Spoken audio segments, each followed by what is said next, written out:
Hello,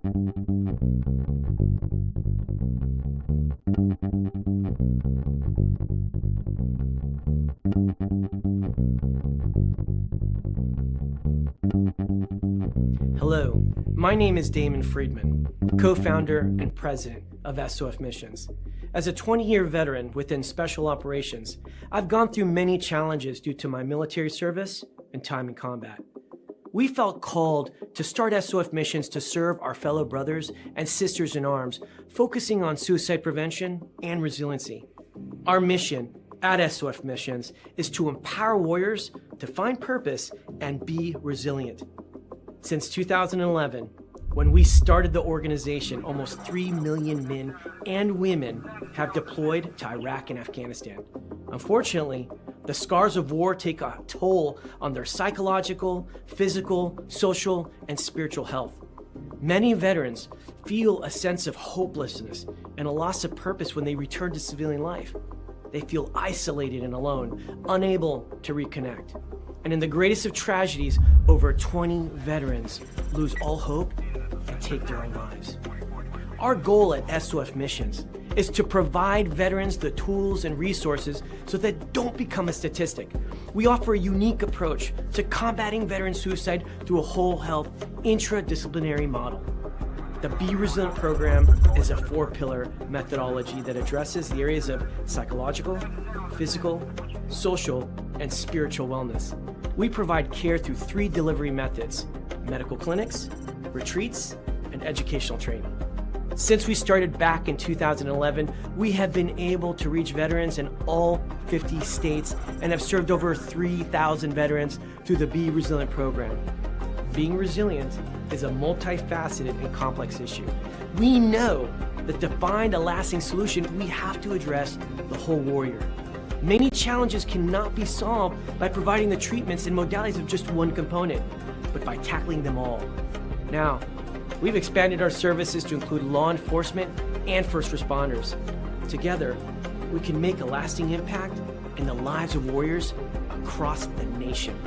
To learn more, visit our website at sofmissions.org.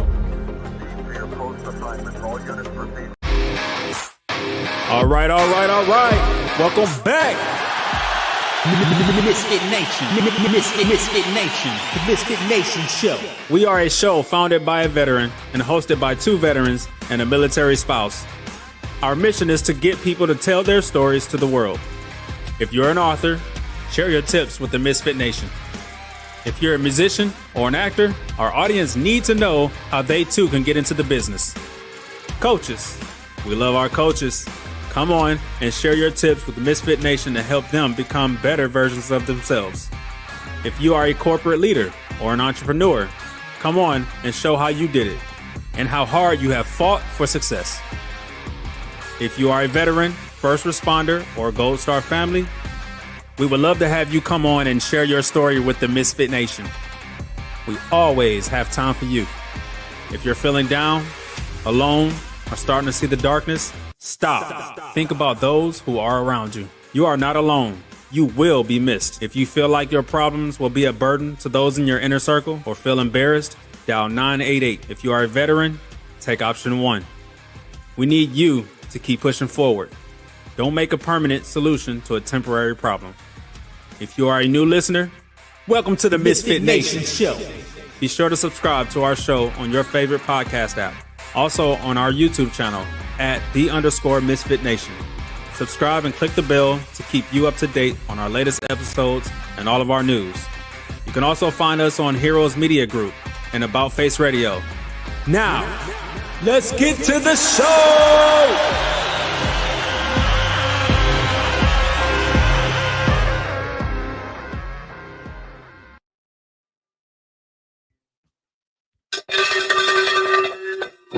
All right. Welcome back to the Misfit Nation show, your Thursday after dinner edition. We know you have plenty of other places you can be tonight, but thankfully you chose to ride with us. Tonight, we have a great guest coming on. He is a retired Master Sergeant with over 20 years experience in special operations, serving entirely with the 75th Ranger Regiment and Special Forces. He completed 7 combat deployments and 2 non-combat deployments to Central and South America. Today, he leads with purpose through two missions: counterculture solutions and hero games charity. Counterculture is more than a company, it's a lifestyle built to teach resilience, mindset, and personal responsibility. It equips men and women to lead with clarity and fight for what matters. Hero Games is its counterpart in a nonprofit space, honoring fallen special operations warriors by hosting their families for a week of connection, remembrance, and community in Bedford, Virginia, culminating in the Hero Games, a grueling 6 to 8 hour team event led by SOF cadre in honor of the fallen. So without further ado, let's bring in Joshua Daniel to the Misfit Nation show. Welcome, Joshua. Rich, what's up, man? How are you? Good, brother. I'm glad you made it in. I'm starting to worry about you there. Yeah, we live up in the mountains, man, and we've got a big storm coming through, and our Starlink was getting a little wonky on us. All right, so you're my first guy on Starlink, so we'll test it out here. Awesome. Yeah. So I just gave basically a 2 sentence brief on you, Josh. If you don't mind, tell the Misfit Nation a little more about you, to what led you to serve and what got us here. Yeah, for sure, man. Well, thanks for having me. Let's see. I'm 39 years old and retired, man. Kind of the perk of joining the Army at 17. Yes. I actually retired at 38, so that's pretty cool. I'm married, been married for almost 19 years. I have 4 kids. From Bedford, Virginia, made it back here. You highlighted most of my professional, the wave tops. Right. Went straight into the 75th Ranger Regiment out of high school. That was a challenge and an adventure for sure.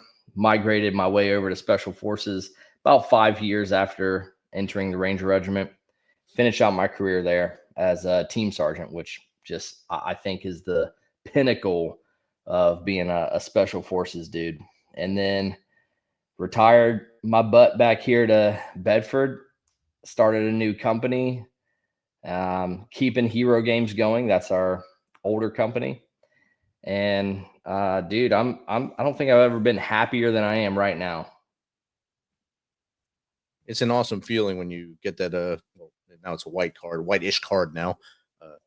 It's a great feeling when you're able to hang up the boots and move forward and know that everything you've done is awesome. Like you said, you had the best job right before you left as the team sergeant, and you grew up with the Ranger Regiment and went to the SF after. Like a lot of guys do, they do that kind of pipeline thing. Do Ranger Regiment, either go right to conventional Special Forces or go to Tier 1 Delta, and you all kind of stay together and do that thing. And then not many actually go back home, and that's what you've done. So that's a new one for us here. I haven't heard someone say they went back to their home, and that's a good thing too, because now you're relaxing in a place you're really comfortable with. Yeah, man, it feels good, dude. I didn't leave this place because I hated it. I left because of a sense of service and sort of a necessity to go and contribute in my own way. And so I was dreaming about coming back here for a long time. All right. That is a lot of the people you grew up with still there, or did most of them move out?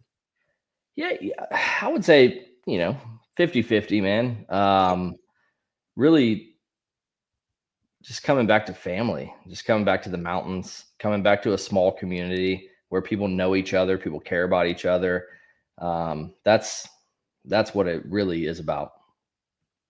The hustle and bustle of like so around most bases, the insanity that goes around with the cities that are right outside the base. So up in the mountains, you have that peace and clarity too. So that helps out a lot with the next part of life and the things you're doing now. It does, man. And gosh, I swear, when you're serving, especially if you serve for a long time, you sort of just accept that as life. And man, I forgot what normal life was like. It's crazy, dude. And I guess it's kind of a good thing that you're able to adapt and deal with the hardship. But man, I think that the biggest surprise in my transition has been how chill regular life is. It's been alarming, actually. You got to pinch yourself every once in a while. For sure, man. So I know for me, 2013, I was about to PCS to my last duty station up in Aberdeen, Maryland. And on the way, we took a trip to Grandfather Mountain in North Carolina. And that's where I realized that I can be free after the military. We went up there, me and my daughter climbed the top of that mountain and my wife, and we're just sat up there and it's just serene and peaceful. And knowing that that is there, I don't have to worry about the things I did for the 20 plus years that I was in. It could all come back to normalcy as I came out. And I think that's the same feeling you have now. It is. I mean, it's a great thing to do. So tell us a little bit more about counterculture.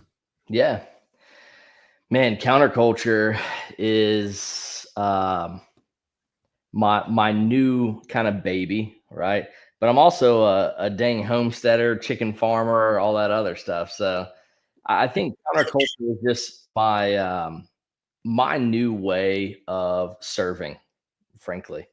And there's so much to it, from one-on-one mentoring to personal firearms training. We lead treks up in the mountains for various audiences. We have a purpose trek, which is kind of open to everyone. And that's getting up in the mountains and talking about why we're here, why you're here. What are you doing with your time?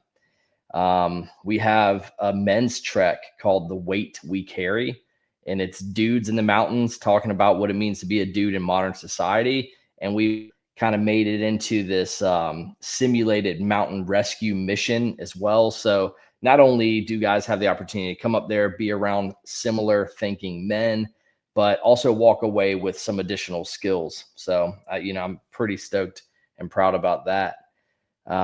We do stuff for kids. We have a youth survival course. We're going to be doing some youth treks when the weather gets a little cooler and not, we don't have to worry about kids going down with heat exhaustion up there.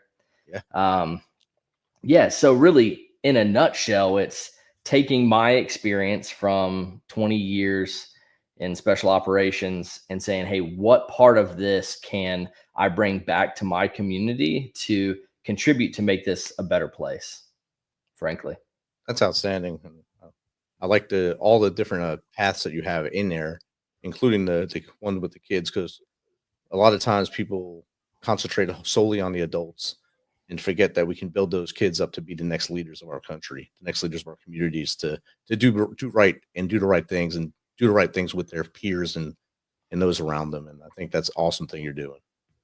Yeah, dude, we certainly make an impact on adults, no doubt, but kids don't forget Right. these meaningful days up in the mountains, man. We were kind of proofing the concept of this company for like the past 4 years. And we did a youth survival course back in 2021. And I got a text last week from a father who referenced something his kid had learned. It was basic making a spear, actually. Nice. And so, here it is 4 years later that this kid had a meaningful enough experience with us to remember. That is outstanding. And 4 years later in kid world, that's like 15 years. So, because they go through so much stuff in life in that small period, from school to extracurriculars and everything else going on, the chaotic lives they live now. Yeah. So that's outstanding that you're able to leave that impression on him and him to share it with his father, that he can share back with you. That's a win for you. Exactly, man. Exactly. Because, for us, it's just not about money, so those are the wins. Yeah. I was checking out your core message earlier, and I have it highlighted on my screen. Excellence is available to everyone, but not everyone is willing to work for it. I charted the path. Now I help others to walk it. That is an awesome core message. And how does that received by those who come to you? Yeah. That's exactly it, man. Excellence is available to everyone, man. I joined the Army as a 134-pound kid, dude. Okay. And I achieved, I think that just take me out of this, the career that I had stands alone, or stands for itself. I mean, that is excellence within the Army. And if someone like me can go, give it their best and achieve excellence, then that's available. It truly is available to anyone. And I think, to specifically answer your question, people really don't believe that until you tell them. A lot of people don't believe that until you tell them. And you kind of see these light bulb moments happen with people where they go, oh, wow, I really am capable of being excellent, right? So that's how it's received. And I don't think I've seen it received any other way, man, to be honest with you, because a lot of the people that are pursuing what we have to offer are people who are kind of stuck in some ways, right? Or children who just haven't been told that thing yet. Haven't been shined that light yet. And sometimes light doesn't necessarily come from the home. It could come from another mentor like yourself or one of the cadre there that, boom, oh my God, I can do something other than what my parents have always told me to do. And I'm actually better at things than I'm told in school. I can be an awesome person. Yeah, no doubt, man. Or, they're being told that by their parents, and sometimes kids just aren't able to hear it from their parents. Well, I think we all were like that. Yeah. Especially when you're a teenager or just preteen or teenager, your dad can be telling you the sky is blue and you'll be like, yeah, whatever, dad. Got it. It's purple to me. Got it. And it's Yeah. not like we both retire. I'm sure you look back at things your dad or mom said to you, huh, maybe it was right back then. Maybe they were correct, especially raising kids now. Yeah, man. So how big are the groups that you take on these treks up there? Yeah. Sometimes I think the smallest group we took was 10. Okay. It's not a big crowd. We really focus on a solid cadre to client ratio. That's important to us. We want people to walk away having a personal experience. And you can't do that in a group of 20 or more, frankly. Because you'll lose some of them. You'll lose some of them just by not paying attention, really, because they don't think they're getting that focus from you. Yeah, there's just ain't enough time to talk to everybody, if you have a big group. Right. And I see that you do for businesses and schools as well. You got TVAs, threat vulnerability assessments, team building events. Those are always fun. Active shooter training. I'm sure you take them to their place to do the training. You go to their location to do it, or do they come to you? Yeah, that's something that we're actually building right now. Yeah. So on the TVA side, that's actually, we offer an initial TVA for free right now to churches, businesses, and schools, because we want people to be aware of their vulnerabilities. And honestly, man, it doesn't take me long to put one together. Go out to the site, check it out. I have a very thorough process. It's derived from doing TVAs as a Green Beret all over the world. And, we're able to open their eyes and say, hey, look, here's, at least you're aware now. And then we give them ways that they can fill those gaps on their own. And then there are some things that, obviously they're going to have to come to us or someone similar to us, something like basic first aid, right? Because if we're real honest about this, CPR ain't enough, right? If we're doing CPR, then many things have gone wrong medically. So that's kind of where we are on the TVAs. And then regarding the active shooter stuff, what we came to find out in this area, without getting into too many boring details, dealing with the local PD, they're very much involved in the local schools and building out proper responses for active shooter scenarios. The problem is, and this is something we're unable to solve, is money. There's just not enough money to go fill these gaps that the schools know about. So that's maybe that's a whole podcast in itself. Yeah, it's a whole other episode, and that's across the country now with funding, because they have to pick and choose where that money goes now. Yeah. Do I want to have this cool tech suite for the kids to learn on, or do I want to have security to keep them safe? where's the happy medium there? And sometimes it's the teacher taking that out of their pocket to protect that classroom, that one classroom, not the whole school, but that one classroom. Yeah, and it's the public schools that are suffering. Most of your private schools are they've got it covered, man. They really do. Again, without going into too many details around here, the teachers are very much prepared in private schools to protect their students. And that's a blessing. So, that's why I'll leave that one. So, Yeah, and that also comes with the money in those schools as well too. 100%. Caring and not just having check the block numbers, I guess, for public schools. Yeah, and I mean, yeah. I'll also step away at that point as well because I have a lot of opinions on public school system. That'd be a long coffee talk and probably go into other stuff talk. Yeah. All right, we'll transition to Hero Games Charity. And tell us, what was your idea when you started this? And I know you said that's the one you want to keep going and keep surviving with counterculture. So let's talk about the baby. Yeah, man.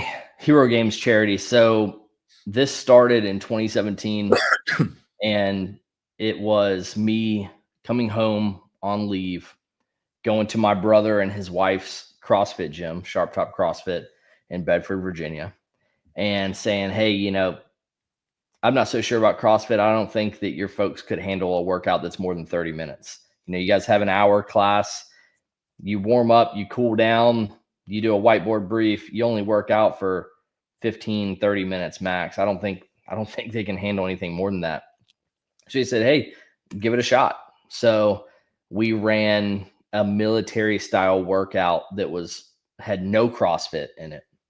And it was in the cold and it was raining. Actually, it was just the perfect combination of, a nasty little environment to expose them to. I think we probably had about 10 people. We've got a good picture of the group from that night. And most of them were stoked about it and just thought, hey, I've never done anything like this. Can you do more? And this is 2017. So I think now there's been a little more of an integration of veterans going out into the fitness space and doing things like this. Back then, it really wasn't prevalent. So we did it again. I deployed, I came back and we did it again, just a little bigger. And I think we got like Subway to feed everybody at the end. And we're like, hey man, I think we can do something with this. So over the years that progressed to what it is now. So this year we are honoring PFC Eric Hario from 1st Ranger Battalion. And we're doing that by flying his family in. We've already booked their Airbnb. All of their expenses are paid, everything. When they get in, we greet them. We bring them out to eat. They meet the team. We throw them into their B&B. Next day, we go out to the D-Day Memorial, which is here in our hometown, because Bedford, Virginia lost more men per capita than any other town or city in the United States on D-Day, Omaha Beach. So we take them up to the D-Day Memorial. We emplace a brick in honor of their person. And then that night we have a big like team or platoon party, something you're very familiar with. So this is where we really kind of solidified the bond. We all sit around, we have food, we have drinks, and we talk about the person that we're there to talk about. We hear stories from the family, stories from friends, and the next morning we wake up and we do the Hero Games. The Hero Games is 6 teams that are put together by local CrossFit gyms, and we also have 2 open to all teams. So for every Hero Games, 4 of your teams are already taken by these local gyms because we want to keep this a local event. That leaves 24 tickets for the rest of the country. And we have people that have come from California, Washington, Florida, Texas, everywhere to participate. So it's a very short or a very small amount of tickets available. those 6 teams battle it out in about a 6-hour competition that is built by myself and my team. It changes every year. That you're gonna get wet, you're gonna get muddy. You might make engagements with BB guns. You might throw hatchets. There's pyrotechnics involved. It's quite an immersive experience. It's very emotional, and no one wins. Actually, a team will come in first, but that's not what it's about. So we finish up breaking bread again that night, and honoring the person that we're there to honor. And that's it. Next day, the family comes onto our podcast. We have a podcast called the Catalyst Collective, and that is the voice of our various organizations. And so bring the family on the podcast, and we have some of the most emotional and sincere conversations you could think of with those folks. And they get to tell their story. They get to tell the story of their lost person. And then we send them home, and we maintain a relationship with them. So it doesn't end at the Hero Games. We stay in touch with all of our families, and a lot of our families come back each year. That's awesome. And I like the whole setup of it as you keep it local, but also open up the 24 slots to those from out around the country, really. And do you have a lot of dudes or dudettes that you served with that apply to come and do the two, or just ask you if they can jump in there? Yeah, we have, last year we had 57 volunteers. And in the beginning, it was just our friends, man. It was our friends doing everything. It was our friends volunteering. It was our friends competing. People just pouring into us, man. And what an amazing thing. That has more or less stayed the same,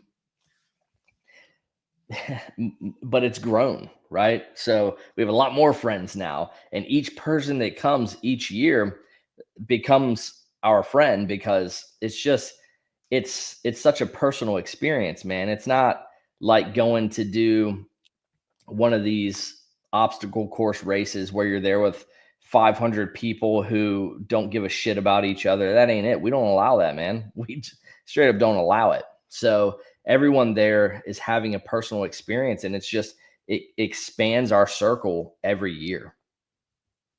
That is outstanding. I like the whole premise of it. I know exactly where you are now, Bedford, Virginia. Had to think, and once you said the D-Day Monument Museum, I drive down past there going on 81, so I know right where that is. Yeah. The longest road in the world, 81 north and south. I hate 81. Yes, me too. But it's embedded in here. I know everything about it. I've been pulled over on it a couple times. It's a glorious road, I'd like to say. Yeah. We do have a question from the audience here. This is from Rowboat 54. You spent over 20 years in the U.S. Special Operations. What were some of the defining moments that shaped your leadership style during that time? Thank you, Ro. Yeah, it's a great question, man. Thank you for that. Dude, how do you narrow that down? Right. Defining moments, most of them were negative. I'm sure that's something that you feel as well, because I feel like a lot of what I learned and brought into my leadership style was what not to do. So my number one goal when I was a team sergeant was to make sure dudes knew that I cared about them.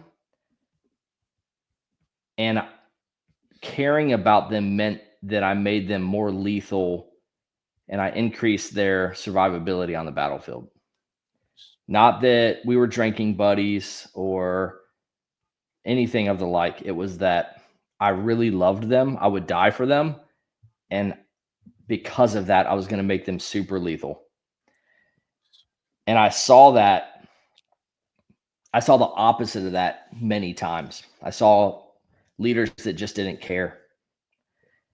They were in that position to get to the next position oftentimes, or you had leaders that lacked the ability to build relationships. So they just neglected that. Hey, I don't know how to do this, so I'm just not going to do it. And they carried that into their home as well. So I think that was the resounding thing that I was always seeing was, man, I want one of these dudes to love me, like to really love me, not to like me, not to like my personality, but to love me enough to be so willing to die right beside me. And I'm not saying that those leaders weren't or that they wouldn't have. I'm sure they would have, right? But I didn't feel that way. They didn't communicate that. There was no connection. And so I did my best to fix that as a leader. Definitely. And you hit the nail on the head. A lot of lessons I learned were from things I knew weren't right, and how to make it better was to flip that script or go do that 180 and do things a lot different. My first platoon sergeant wouldn't go to the field with us, would not go to the field with us. We would be out there for 30 days. He'd be in the office, and then we come back and he'd inspect us. And that just showed me the polar opposite of what you need to do. That was at Fort Stewart, early 90s. And I learned a lot of bad habits from bad leaders.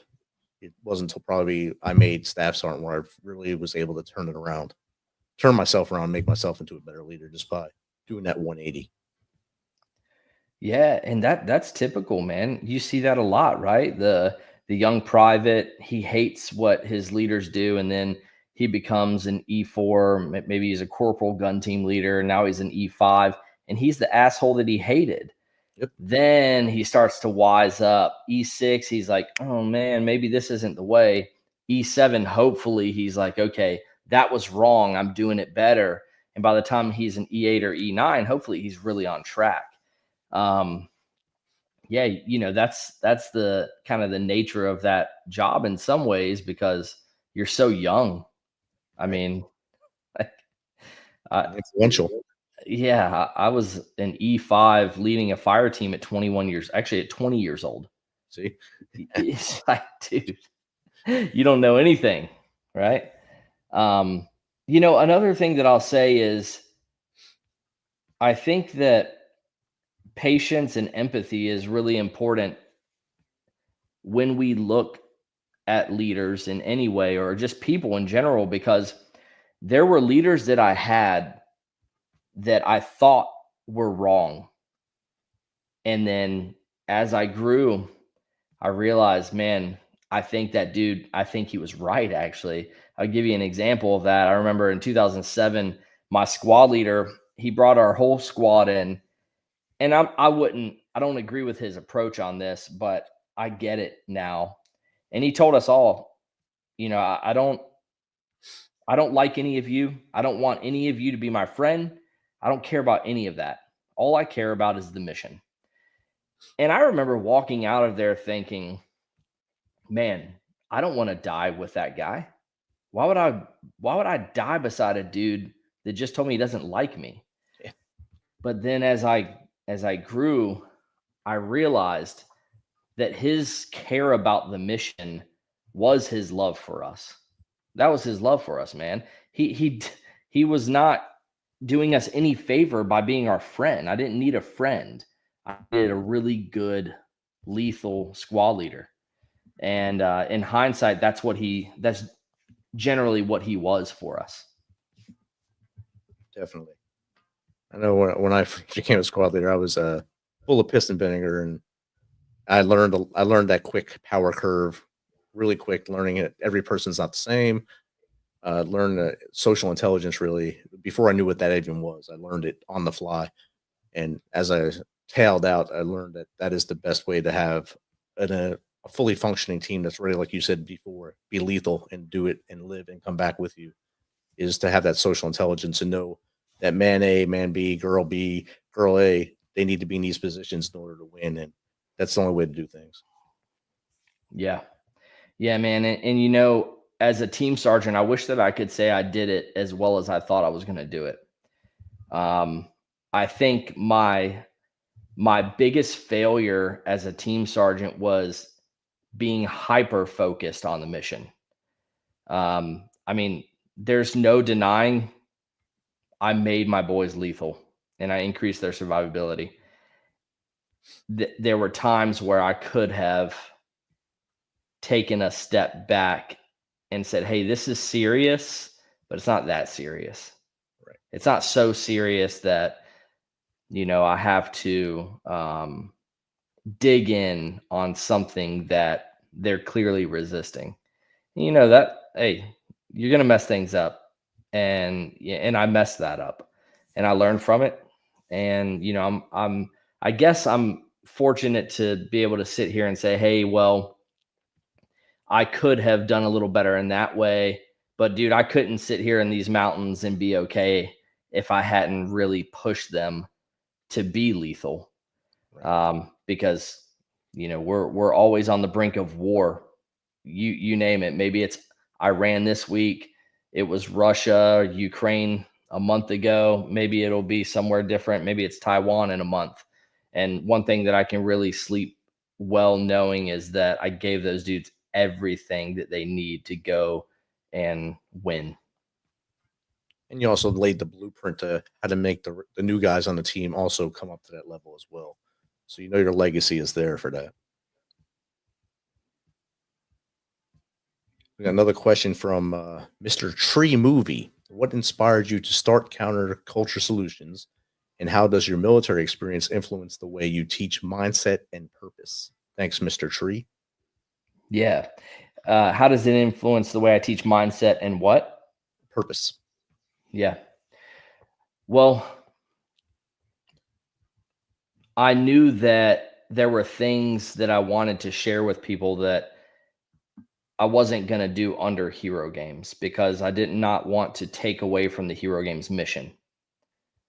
So I wasn't going to, again, come here into the mountains and sit on a skill set that I think people deserve to at least have access to, right?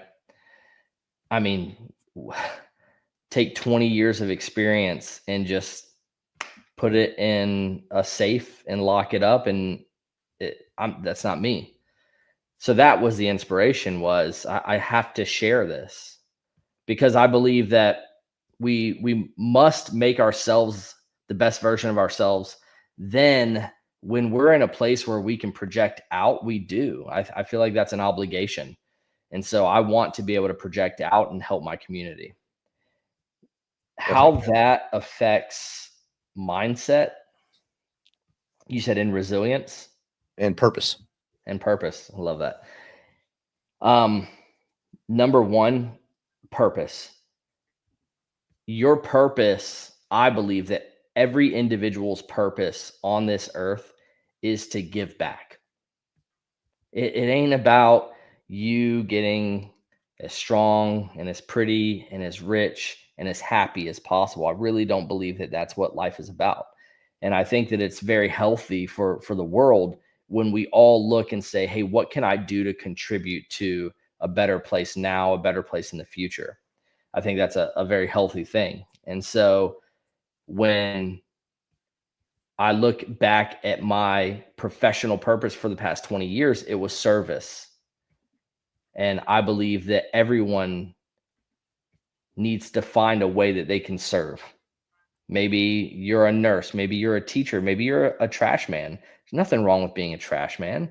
Dude, I know at least one fantastic trash man, and maybe there's a better term for him than that. But dude, such a necessary role in our community, and that's service, right? And I did a whole podcast episode on being excellent. Excellent is not a title.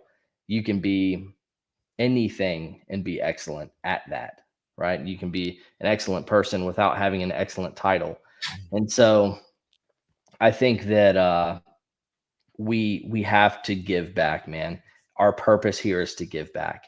And transitioning over to the question regarding mindset, mindset is so complex, but I think at the core of it is having a growth mindset, not this mindset that things are fixed, but that opportunity is everywhere.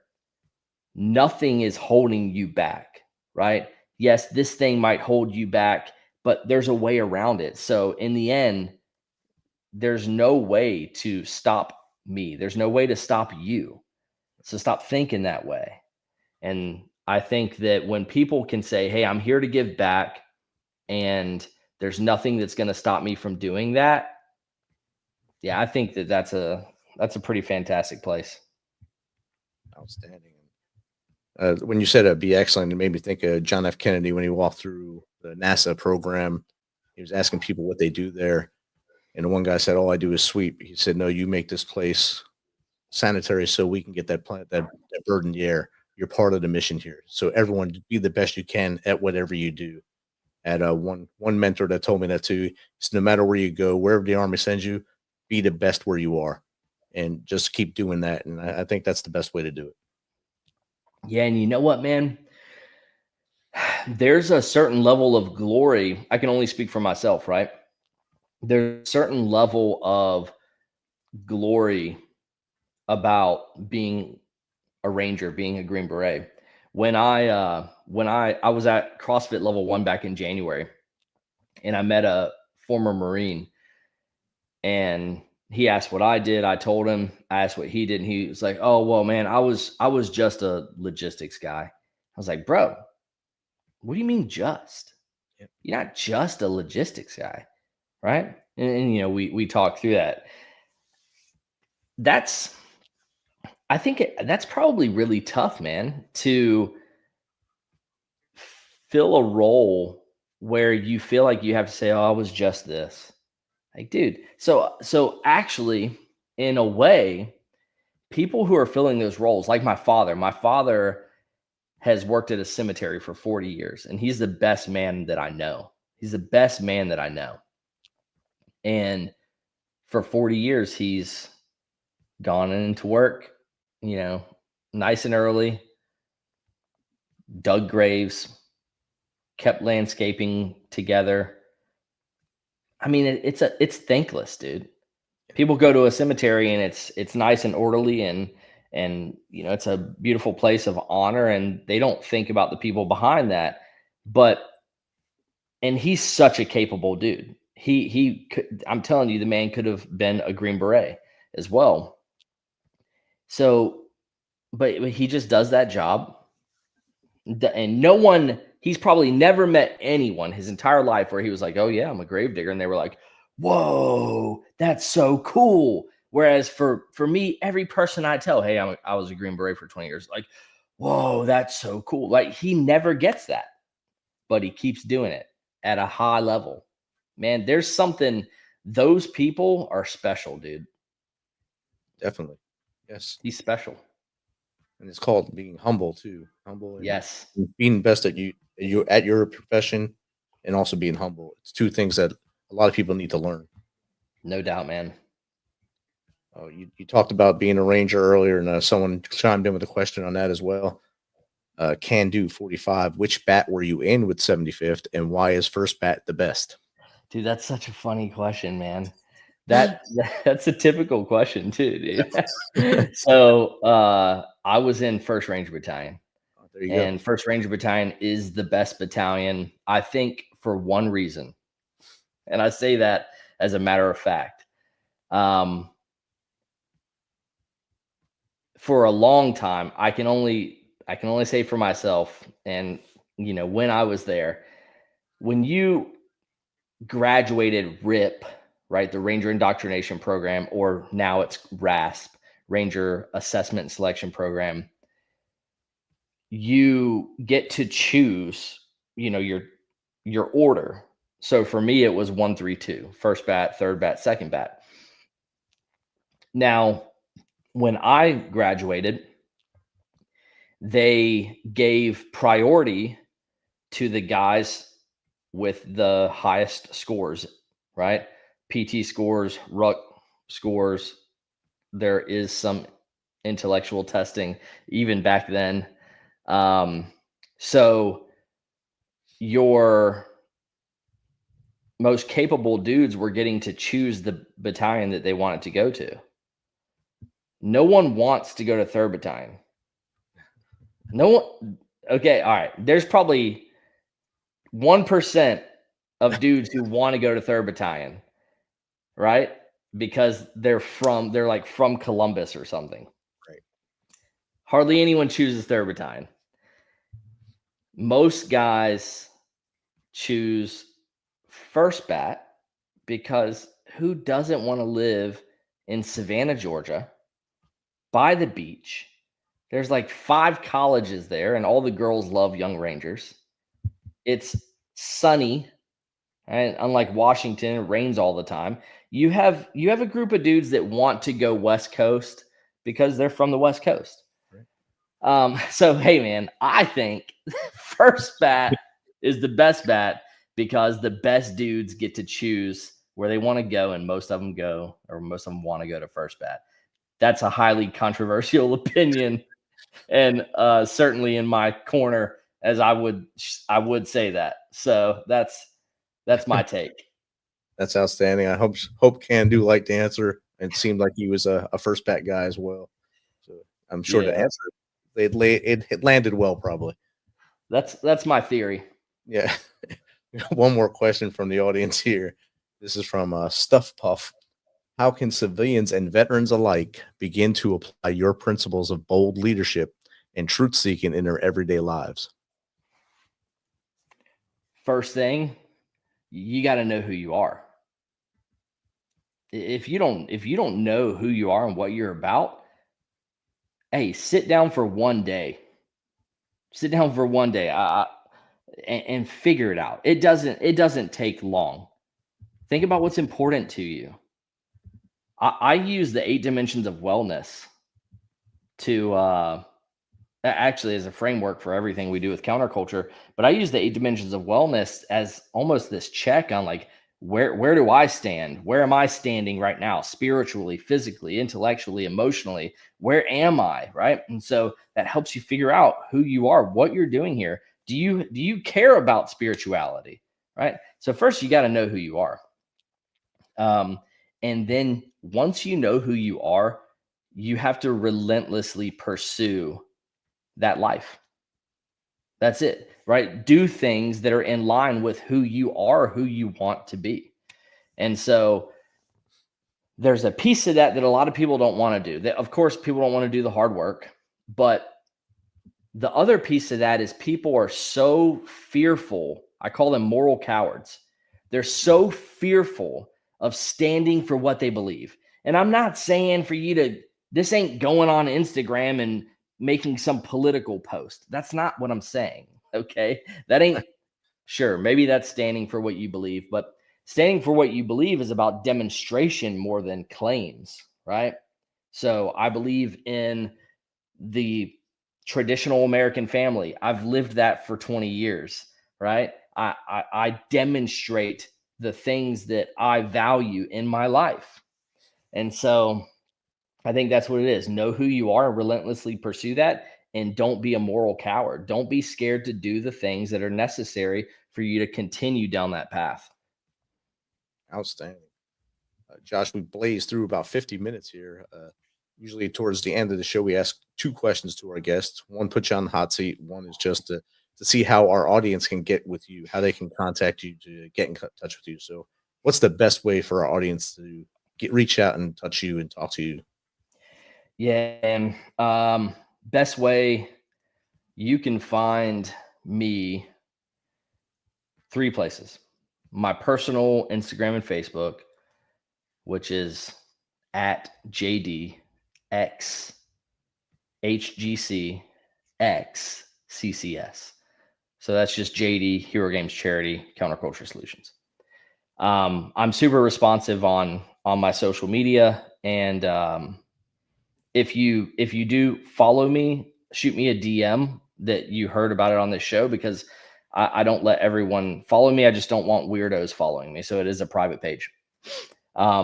If you want to follow our organizations, Counterculture is at Counterculture Solutions on Instagram and Facebook. Hero Games Charity is at Hero Games Charity on Instagram and Facebook. Easy way to find us. We're very active on social media. We're very responsive. Outstanding. And the final question to put you on the spot is, what's 3 things the Misfit Nation can start doing tomorrow to be better humans? Care about other people more than you care about yourself. Take action with that in mind, and show empathy and give people the benefit of the doubt. Sit on your front porch when you're 80 years old and have fewer regrets about being unkind or unwilling. Have fewer regrets in that regard, because I think that a lot of us are going to sit on our front porch when we're 80 and we're going to go, man, I didn't do all the things I was supposed to do, and I did a lot of things that I shouldn't have done. So let's try to minimize those things, those feelings. Outstanding. Those are 3 good ones. Great chatting with you tonight, Josh. And like you said earlier, we could have had a whole other conversation on some other things we talked about earlier, and that would be a great conversation for another day. So I really enjoyed your story. I really want to see more from Hero Games and Counterculture as we move forward in the future, of course. If the Misfit Nation can get up there to Hero Games and just get some B-roll and check it out with you, give you more publicity, we do that for you too. Dude, that would be sick. We'd love to have you. September 6th. September 6th. Okay. We'll see if we have one guy in Jersey. It's easiest for him to get there. So yeah, that'd be awesome. Yeah, definitely.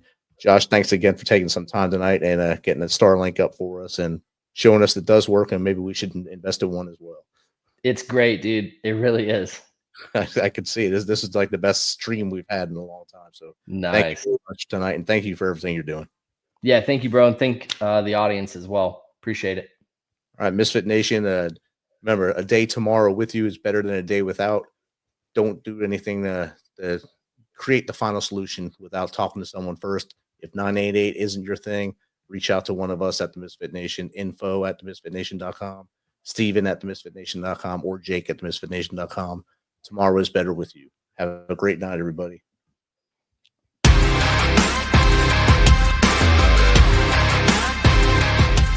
Thanks for checking us out and being a part of the Misfit Nation show. Don't forget to visit our website at themisfitnation.com. That's themisfitnation.com. Check out all our past episodes and get some of the great Misfit Nation gear for you and your family. As always, be humble, stay hungry, and keep hustling, because we are Misfit Nation. Misfit Nation.